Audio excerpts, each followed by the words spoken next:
राज ठाकरे बोलतायत, बोलू द्या ना.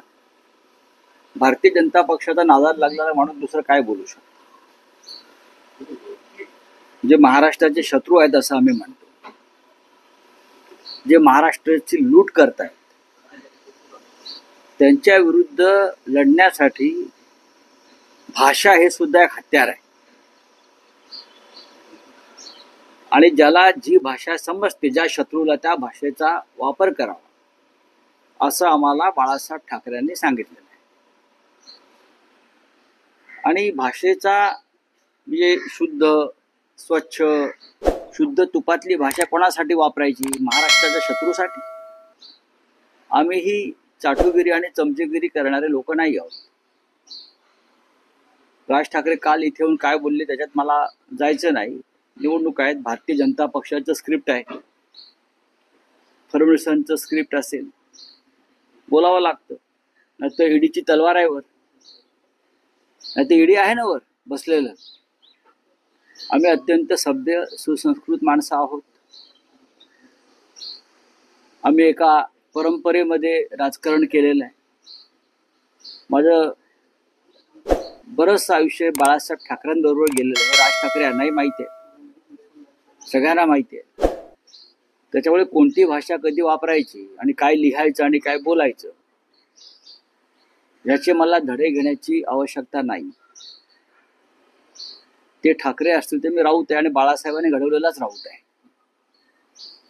खरं म्हणजे आज महाराष्ट्रातल्या अनेक मतदारसंघामध्ये गुंडांचं राज्य सुरू झालेलं आहे. त्याच्यावर राज ठाकरेंनी बोलायला. राज ठाकरे ज्या भागात भाषण करून गेले तेथे अंडरवर्ल्डच्या मदतीने निवडणुका लढवल्या जात आहेत, भाजपकडून आणि एकनाथ शिंदेकडून.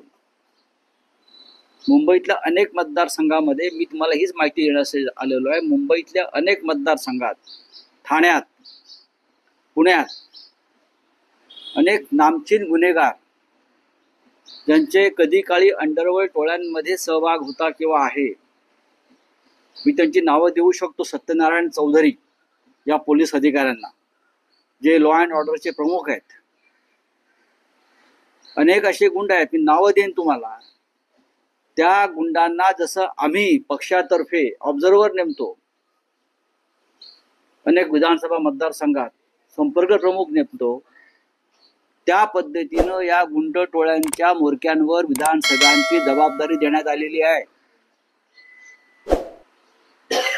अगदी मग कांजूरमार्ग असेल, विक्रोळी असेल, भांडूप असेल, मुलुंड असेल, दादर असेल, ठाणे असेल, कोपरी पाचपखाडी असेल, ठाणे शहर असेल, कलिना असेल, कुर्ला असेल, म्हणजे ठरवून निवडून गुंड घ्यायचे. काही लोकांना त्यासाठी जामीन करून घेतलेला आहे, अनेकांना आपल्या पक्षात सामील केलं. आणि धक्कादायक असा आहे की वरिष्ठ पोलीस अधिकारी आणि गुंड यांच्या बैठका होतात. वरिष्ठ पोलीस अधिकारी IPS दर्जाचे आणि हे गुंड ज्या ज्या विधानसभा क्षेत्रात नेमण्यात आलेले आहेत निवडणुका जिंकून देण्यासाठी, त्यांच्या रितसर रात्री बैठका होतात. आणि मग या गुंडांकडून पोलीस आदेश घेतात. निवडणूक आयोगाला माझं हे म्हणणं आहे, आम्ही त्यांना माहिती देणार आहोत.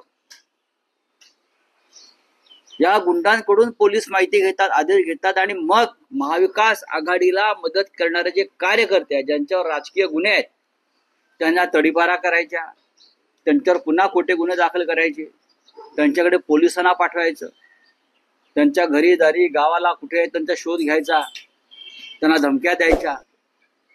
माझं लॉ अँड ऑर्डर खातं सांभाळणाऱ्या मुंबईतल्या प्रमुख पोलीस अधिकाऱ्यांना माझं आव्हान आहे की तुम्ही एक लक्षात घ्या की सरकार बदलत असतं, सरकार जात येत असतात. गुंडांच्या मदतीनं तुम्ही ज्या कोणाला मदत करू इच्छिता, तुम्ही पोलीस खात्याला कलंक लावताय. मुंबई आणि महाराष्ट्राच्या पोलीस खात्याची तुम्ही बेआबरू करताय. मिस्टर सत्यनारायण चौधरी, आपण लॉ अँड ऑर्डरचे प्रमुख आहात. आपल्या खाली काय जळतंय पहा, मला जास्त बोलायला लावू नका. सरकार बदलत आहे लक्षात घ्या. सरकार बदलणार आहे आणि या सगळ्याचा हिशोब केला जाईल. जर माझ्याकडे चौधरीने यादी मागितली, सत्यनारायण चौधरीने, त्यांना मी गुंडांची यादी मी द्यायला तयार आहे. आणि कोणत्या अधिकाऱ्याबरोबर कोणत्या बैठका आणि काय सूचना वर्षा बंगल्यावरनं येत आहेत गुंडांना मदत करण्यासंदर्भात, हे सत्यनारायण चौधरी इतकं कोणाला माहीत नाही. तुम्ही कोणासाठी काम करताय? मी नावं देऊ का तुम्हाला, मिस्टर चौधरी? आणि मलाही धमक्या देऊ नका, एवढंच मी सांगतोय त्या. माझा विषय संपलेला नाही. मोदी विधी नंतर या मुंबई महाराष्ट्रात काय चाललंय ते बघा. हे गुंडांचं राज्य आणू इच्छित आहेत. हे गुंडांच्या मदतीने निवडणुका लढवू इच्छित आहेत. लोकसभेला त्यांनी तेच केलं, विधानसभेलाही तेच करतायत. आणि पोलीस जर गुंडांच्या मदतीनं आम्हाला त्रास द्यायचा प्रयत्न करत असतील तर महाविकास आघाडी याची गांभीर्यानं नोंद घेत आहे. हे या सगळ्या पोलीस अधिकाऱ्यांना आम्ही सांगू इच्छितो. सर, आपल्याला देखील काही धमक्या आलेल्या आहेत. मी कधीही मला आलेला धमक्यांचा भाऊ केला नाही. ना मी ईडीला घाबरत, ना सीबीआयला घाबरत, ना गुंडांना घाबरत. मी कधी आम्ही याचा भाऊ करत नाही. मी असतील, सुनील राऊत असतील, आमचे शिवसेनेचे इतर सगळे प्रमुख लोक असतील, बरं का, आम्ही लगेच आमच्याकडे देवेंद्र फडणवीस यांच्याप्रमाणे काय फोर्स 1चे कमांडो लावायला सांगणार नाही. ते तुमच्यासाठीच आहे. पण गुंडांच्या मदतीनं तुम्ही निवडणुका लढताय. ज्या गुंडांवर खून, खंडण्या, हत्या, अपहरण अशा प्रकारचे गंभीर स्वरूपाचे गुन्हे आहेत, ज्यांनी दाऊद टोळी बरोबर काम केलेलं आहे, आजही आहेत, अशा गुंडांना जर शिंद्यांचे लोक किंवा भाजपचे लोक वापरून आमच्या विरोधामध्ये निवडणुकीला त्यांचा वापर होणार असेल तर जे काही घडणार आहे त्याची सगळी जबाबदारी पोलिसांवर असेल. बोला आता काय तुमचं म्हणणं आहे? मोदी कार्यालय त्यांचं म्हणणं आहे की एक हे तो सेफ आहे असं त्यांचं. मोदींच्या या काळामध्ये कोणीच सेफ नाही. वेगळं करण्याचा प्रयत्न करते असे ते देखील बोलले. कोण वेगळं करते? महाविकास आघाडी. शिवसेनेतल्या आमच्या सहकार्यांना कोणी वेगळं केलं? मोदींनीच केलं ना. राष्ट्रवादी काँग्रेसच्या सहकार्यांना कोणी वेगळं केलं? मोदी आणि शहांनीच केलं ना. आपण काय बोलतोय हे मोदी आणि शहांनी आधी समजून घ्यावं. शिवसेनेमध्ये आमचे कुटुंब फोडण्याचं काम मोदी आणि शहांनी केलं. कसलं एक आहे तो सेफ आहे? हा, तुम्ही आता सेफ राहा 23 तारखेनंतर, इतकेच मी सांगेन. बोले आपका क्या?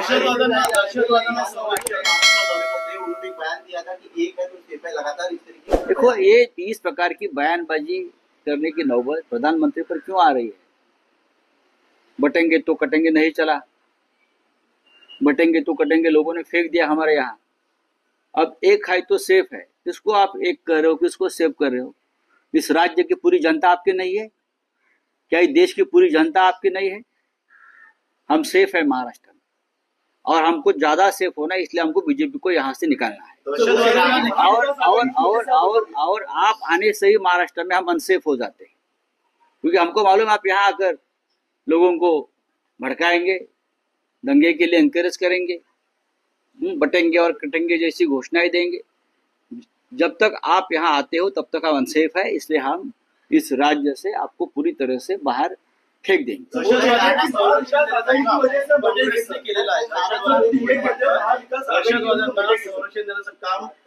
काँग्रेसने केलं असं देखील मोदी म्हणतात. मोदी काही म्हणू शकतात. मोदींच्या बोलण्याला आगापिछा नसतो. त्यांनी प्रधानमंत्री म्हणून बोलावं. ते प्रधानमंत्री म्हणून लवाजमा घेऊन येतात. दहशतवाद्यांना संरक्षण देण्याचं काम जर कोणी करत असेल तर ते भारतीय जनता पक्ष, त्यांचं इकडले एकनाथ शिंदेचं सरकार करताय. मी मगाशी तुम्हाला सांगितलं ना, सर्व गुंड गोळा केलेले आहेत. गुंड आणि तुरुंगातून सुद्धा त्या विधानसभा क्षेत्रातले जे गुंड आहेत, जे तुरुंगात आहेत, त्यांच्यावर सुद्धा जबाबदाऱ्या देण्यात आलेल्या आहेत. त्यांना आतमध्ये मोबाईल पुरवण्यात आलेले आहेत सगळ्यांना, आणि ते आपापल्या विधानसभा मतदारसंघामध्ये सूचना देत आहेत. नरेंद्र मोदीजी, हे जरा समजून घ्या, तुम्ही या महाराष्ट्राची काय घाण करून ठेवलेली आहे ती. मुख्यमंत्री असतील असं अमित शहाकडून संकेत आलेले आहेत, त्यामुळे आता महायुतीमध्ये बिघाडी होण्याची हा आमचा प्रश्न नाहीये. मी हे मोदी आता म्हणतायत, मी हे 3 महिन्यापासून सांगतोय की कोणत्याही परिस्थितीमध्ये एकनाथ शिंदे या राज्याचे मुख्यमंत्री होणार नाहीत. कोणत्याही परिस्थितीत, कोणती परिस्थिती राहू द्या, एकनाथ शिंदे यांचा अवतार कार्य भाजप संपवणार आहे. ती संपवायला सुरुवात झालेली आहे. याचा अर्थ फडणवीस होतील का, तर तेही नाही. मुख्यमंत्री तर महाविकास आघाडीचाच होईल. राज ठाकरे ने आप पर टिप्पणी करते हुए कहा है कि महाराष्ट्र की जो राजनीति की जो भाषा है वो एकदम नीचे के दर्जे। जिसको जिस भाषा का इस्तेमाल करना चाहिए वो इस्तेमाल हम करते हैं. अगर महाराष्ट्र कोई लूट रहा है, महाराष्ट्र तोड़ रहा है, महाराष्ट्र के ऊपर हमला हो रहा है, तो ऐसे लोगों से क्या संतों की भाषा करना है. हमने भी बाला साहब ठाकरे के साथ काम किया है, साहब के साथ काम किया, हमको मालूम है किसके लिए किस भाषा का इस्तेमाल करना चाहिए.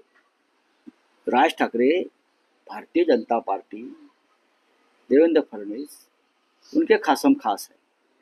जो स्क्रिप्ट वहां से लिख कर आता है वो सिर्फ वो पढ़ लेते हैं.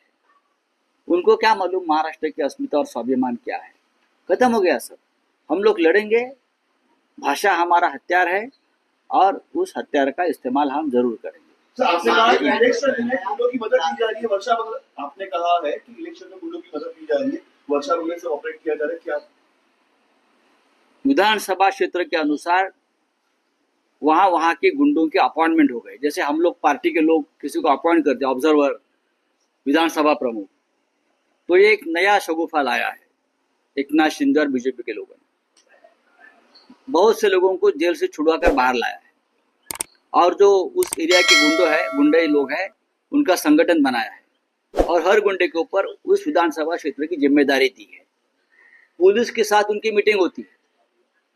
बड़े बड़े पुलिस अधिकारी ये गुंडों से सूचना लेते हैं कि क्या करना है क्या नहीं करना है, आप बताइए.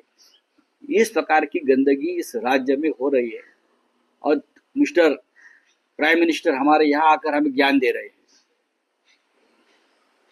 लगभग 60 या 70 विधानसभा क्षेत्र ऐसे है जहां गैंग वॉर्स के जो प्रमुख लोग रहे उनके हाथ में सूत्र है चुनाव का और बड़े पुलिस अधिकारी उनसे आदेश लेते हैं, क्योंकि इस प्रकार का आदेश लेने का आदेश वर्षा बंगला से उनको मिल रहा है.